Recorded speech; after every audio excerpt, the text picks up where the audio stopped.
Hi, it's Dr. Lily Chen. I wanted to hop on and talk a little bit about this new mysterious respiratory disease in dogs that's been going around, and I think by now everybody has seen it in the headlines or the news or social media post. And I will post an article link that from recently what I've read on NBC News. I think that's the most kind of neutral and scientific one that I've come across, and I really like the information that was presented there. I won't go too much into detail about what it is because by now I think there's a lot of information out there.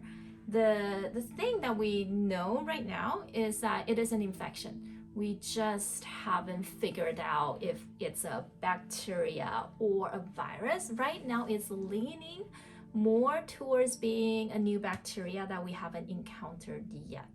Okay. It's not consistent with a viral signature yet, but we do know it's an infection and it is highly contagious and it doesn't always respond to antibiotics. So it may be a bacteria that's either resistant or doesn't respond to the antibiotics that we've traditionally used.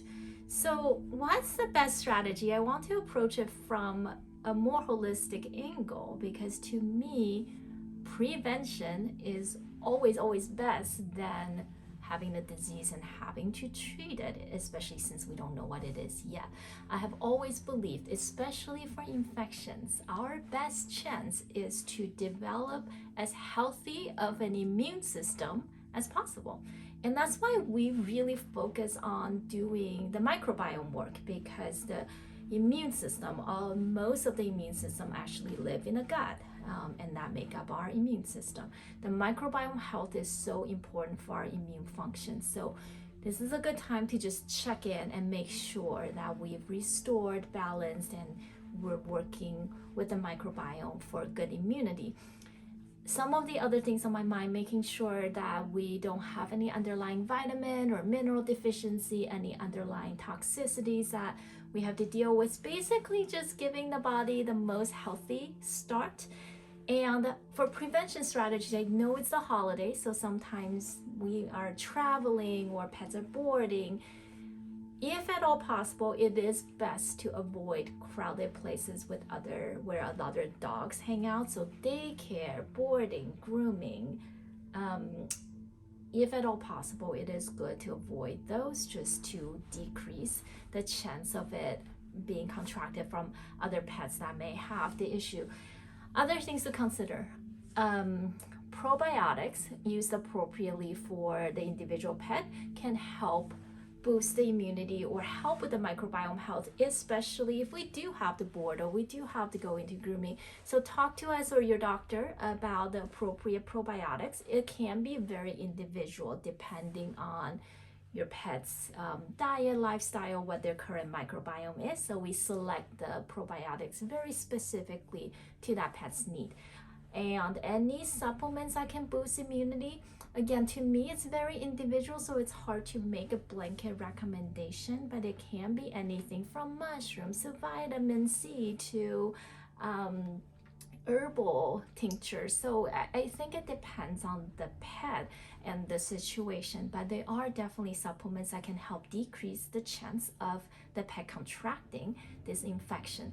Some of the other things on my mind that are more specialized, we do them here, and I've seen really good results, especially with infections, is ozone therapy. It's been used when there is resistant bacterial infection, and we know it's successful against those infections.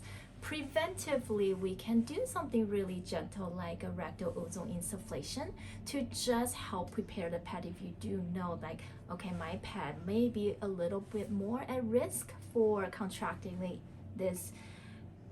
Usually if you are, hanging out in places where there may be a lot of other dogs, it may be good to consider coming in for some preventive rectal ozone insufflation.